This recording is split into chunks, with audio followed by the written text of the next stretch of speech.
Yo! Record of the birthday, because it's my birthday, is by Oscar, and it's called Mental Ability to Be Different. That is a mouthful of a title. I got this record for my 17th birthday from my good friend John Dennis. A lot of stories about him are going to be coming through with these videos, so get used to it. I first heard this and fell in love with this song like a lot of people did as the opening to X-Dream's Caffeine Gold mixtape. It was one of the tapes that I really idolized early on. X-Dream had a style. He was a real great, he still is a real great example of how DJing is a large part picking the right songs. His style isn't really, I shouldn't say what he's doing now, I haven't heard him recently, but in this era of X-Dream Caffeine Gold and the X-Dream Gonzo tape and all that late 90s Caffeine X-Dream stuff, he let the tracks do the work. His mixes weren't long and really complicated. They were very much to let the tracks show off. I mean, to the point where he played this entire track, and maybe the last 40 seconds is where he mixes, maybe. And I think a lot of people today would look at that like as a knock against him, and it's not. It was just a different time for DJs. The records were part of it. You know, now people are in a rush to get 60 tracks into an hour set. Okay, but none of those tracks are going to get the chance to stand up and be noticed. It's just different. It's part of the progression, but I do have fondness for this old school where the entire track meant something, and this is one of those tracks that's worth it. This track is great. It's got a lot of simple movement to it. The percussion, it always stays in that breakbeat style, but it doubles up at some points. At half times at some points, and then the acid loop pitches around, and just those two simple variations within the percussion and within the acid loop really just kind of provide the ebb and flow and the energy of the tune. It's just simple, man. I think acid loops along with amens are the two timeless pieces of rave culture. Never go out of style. It's just gonna rise up through this build, and that acid's gonna go high on you, and then a little bit after that, the acid comes breaking down and gets funkier and a little more mid-rangey, wavy through it. It's good shit. I'm not describing it very well, but you'll see. Good liquid song, you know what I mean? You're one of those guys.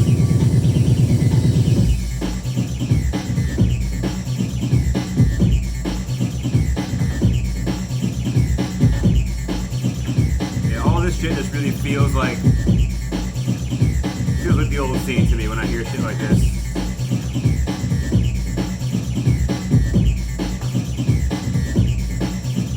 And right here it comes from the up and just drops down and gets swirly. Right here.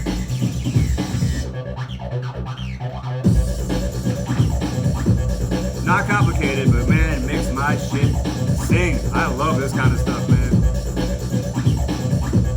I love acidy breaks, dude. I would listen to this shit for hours. If somebody had a set of this, I'm sure they do. I could probably look up some old Scott Henry, something like that. But if I walk into a party now and someone's playing this kind of shit, boy, that person have a new fan. Let me tell you, I wouldn't leave them alone for hours. And the percussion just drops off right there. It's just a little less complicated. You know, it pulls out one layer of percussion. All of a sudden, you have a chilled, funky vibe. That acid cools out. And then when this break hits right here, there's a vocal to it. And I have no idea what she says. It reminds me of that scene in Shawshank Redemption where Andy puts the record on. No one there speaks Italian, so no one knows what the ladies are saying. And I don't want to know. I'd rather have it just be something beautiful. Here.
record I ever owned. For like a year and more, yeah, about a year and a half before this, I was just playing what my friend Johnny had, what my friend Destro had. That was just it. We all hung out together. We were always in the room that had the turntables. So when you go hang out, there'll be people in the living room playing Dreamcast or N64 or some shit, and one or two of us would be in the bedroom with the door open and the deck's going, picking through crates. And that's all I did for that time frame. That was just part of hanging out. I've said before that the beginning of DJing,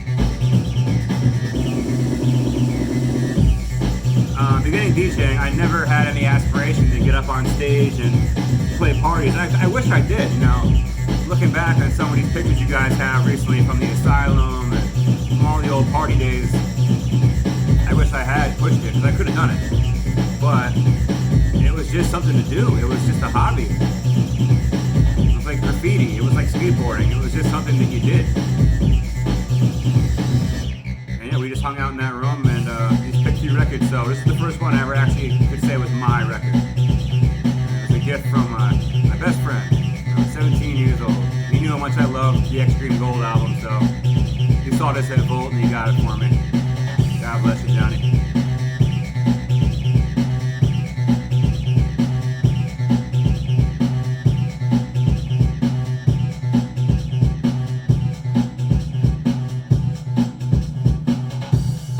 Takes me back, man. Takes me back.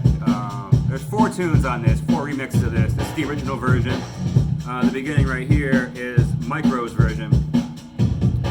And that one's pretty dope too. It's like a chunky, acidy house kind of tune. A little bit of trance elements to it. The B-side, I forget entirely what was on there. The A-side actually. OZ and Storm and DJ 43. Maybe I'll check those out once I stop recording. But we'll see. This came out on Caffeine. When I was a young raver, just going to parties without knowing who was playing or anything like that, I got introduced to a couple of those guys, Micro and John Extreme and Onions. Just people I met around during those times, and they were all very nice to me. Extreme gave me one of his Caffeine staff jerseys that I think I gave to an ex-girlfriend at some point. Live and learn. What did I know?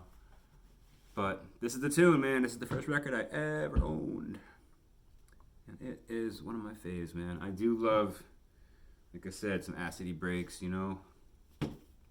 Reminds me of when people really could dance at parties. It's just different now, man. I'm not knocking the new scene. Just remembering when I came into it, I suppose.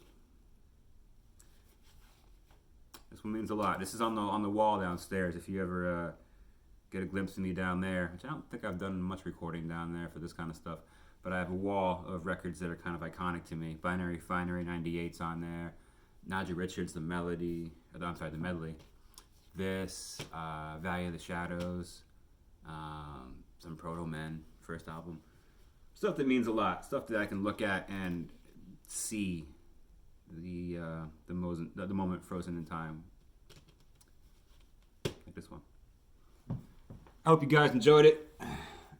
I hope you guys are enjoying my birthday for me, because I can't see anybody because there's a fucking pandemic going on, in case you haven't heard. And it's snowing on May 9th. So this is a weird one, but I'm going to make the best of it. Let's see what kind of fun I could find today. I hope you guys enjoyed that record. It's important to me, so hopefully you can find somewhere in your heart to put it.